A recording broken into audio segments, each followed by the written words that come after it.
Assalamualaikum warahmatullahi wabarakatuh. Alhamdulillah, wassalatu wassalamu ala rasulillah, wa ala alihi wa sahbihi wa man walah, wa ba'd. Saudara-saudariku, dimanapun Anda berada, semoga video ini menemui kita semua dalam keadaan yang baik dan dirahmati oleh Allah Subhanahu wa Ta'ala.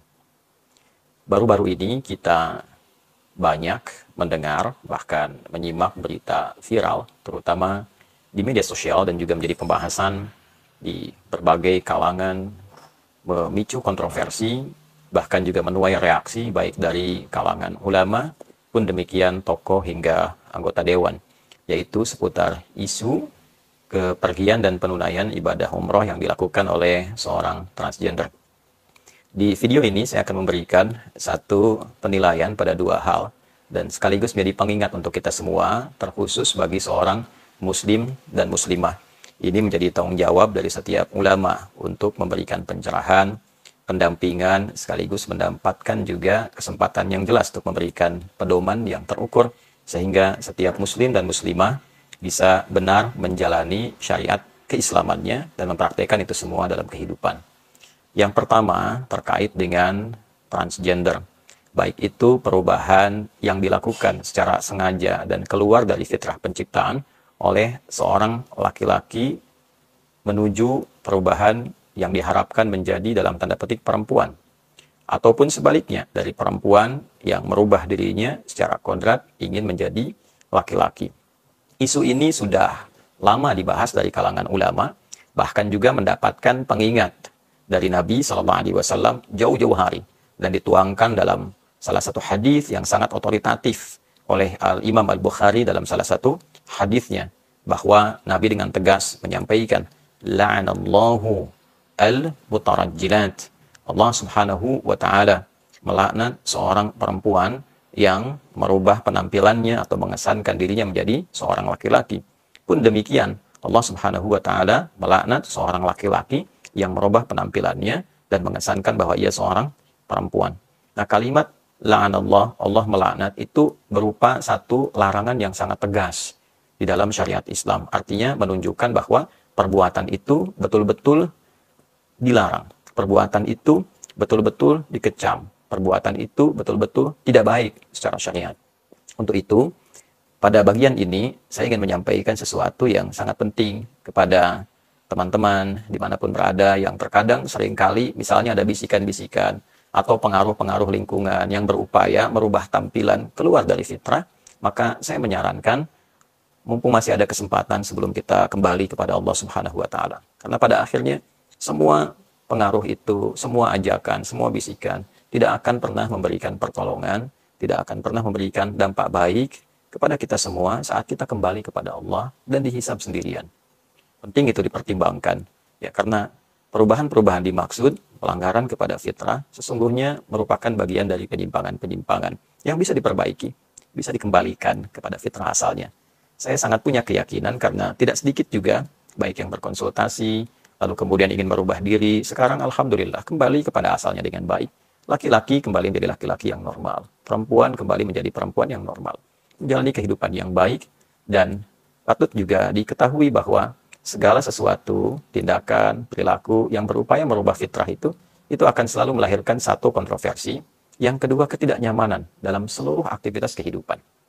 Laki-laki yang memaksakan diri menjadi perempuan, pasti kehidupannya akan jadi kontroversi, ketidaknyamanan akan dialami, memaksakan diri berumah tangga pun akan menemukan banyak kendala, menemukan banyak persoalan.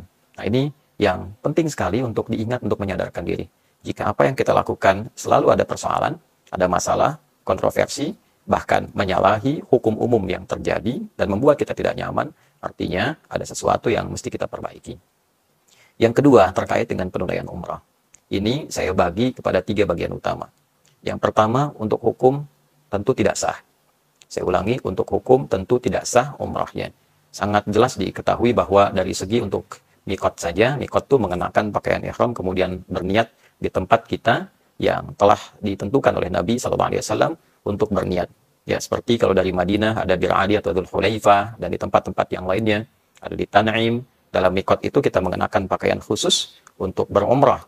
Lantas kemudian kita baru berniat, ya, masuk masjid, tunaikan sholat 2 rakaat, ataupun tidak harus menunaikan sholat kemudian kita berniat. Nah, syarat mengenakan pakaian ihram ini tidak terpenuhi oleh laki-laki yang berupaya mengganti dirinya menjadi perempuan. Pakaiannya sudah salah. Kalau perempuan berupaya menjadi laki-laki juga auratnya terbuka. Pakaian sudah keliru, sudah melanggar ketentuan syariat. Jadi jelas dari segi penunaian hukum tidak sah untuk dilakukan. Yang kedua, sangat berpotensi melahirkan dosa. Nah, ini yang harus diketahui dengan sangat komprehensif, sangat menyeluruh, bahwa peluang-peluang alih-alih mendapatkan pahala dan penunaian kebaikan justru yang banyak dihasilkan itu kontroversi dan dosa. Ya, bagaimana bisa Anda bayangkan seorang laki-laki menyatu dengan perempuan? Ya, lalu mungkin juga dalam kondisi-kondisi yang aurat-aurat tertentu bisa tersingkap di kalangan lawan jenis, gitu ya. Kemudian juga bisa menimbulkan fitnah. Nah, ini yang paling berbahaya. Nah, jadi alih-alih mendapatkan pahala, bisa berpotensi juga melahirkan dosa. Dan yang ketiga, ini yang juga paling penting, bisa melahirkan fitnah yang luas. Ya, ini datang dari Indonesia, datang ke Tanah Suci. Dia tidak hanya membawa nama dirinya saja. Ya, bukan hanya pribadinya yang dibawa namanya, tapi juga dia membawa nama negaranya, nama bangsanya, nama masyarakatnya.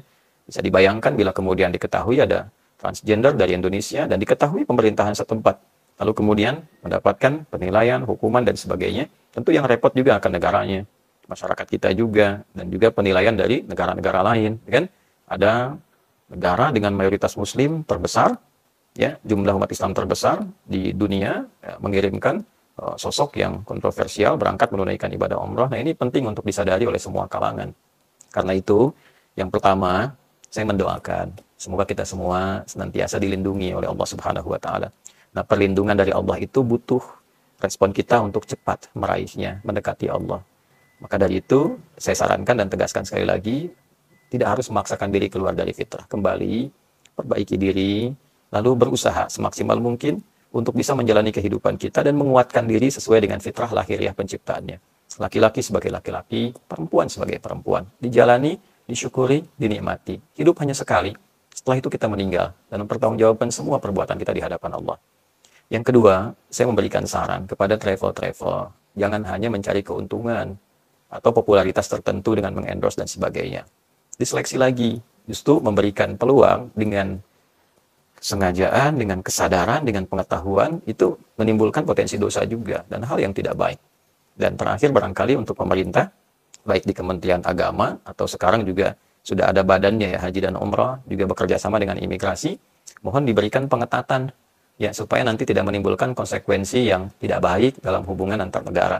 Apalagi yang dibawa citranya ini kan terkait juga dengan citra bangsa, citra negara. Saya kira ini yang penting untuk disampaikan. Saya tidak berusaha membuat video ini untuk mereaksi, tidak. Tapi mengambil tanggung jawab sebagai ulama untuk mengingatkan pada perkara-perkara yang penting, berdampak secara sosial, apalagi jika ini dilakukan kemudian juga viral, seakan menjadi public figure. Ya, ini membuka ruang bagi yang lainnya dan merasa bahwa itu bisa dilakukan. Ini fatal, ini salah.